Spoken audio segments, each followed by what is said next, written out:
ते तू मरदूद जनाबी जे कोई करे शफायत तेरी ते इस दे बाब खराबी जो कोई करे शफायत तेरी ते इस दे बाब खराबी औरक एक वली क्या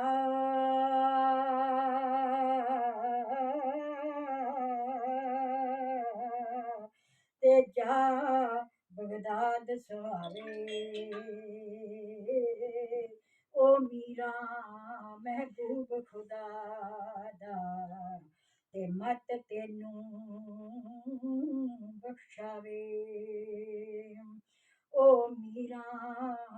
महबूब खुदा दा ते मत तेनू समझावे मुंह काला कर गया निमाना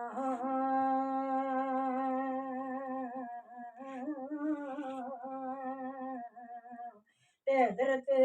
दी दरगाहे हाकी ओदे विच रहमत मंगी ते मीरा चैन चाहे हाके ओदे विच रहमत मंगी ते शकीरा चैन चाहे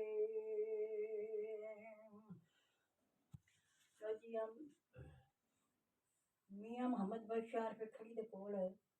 एक औरत आ गई आके आख्या सरकार मैनू भी अपनी बहस कर लो साडा भी आखिर दा वक्त आसान हो आखिर दे वक्त के बारे च शायर ने शेर लिखा पैंडा इश्क ते अकल विच 100 कोदा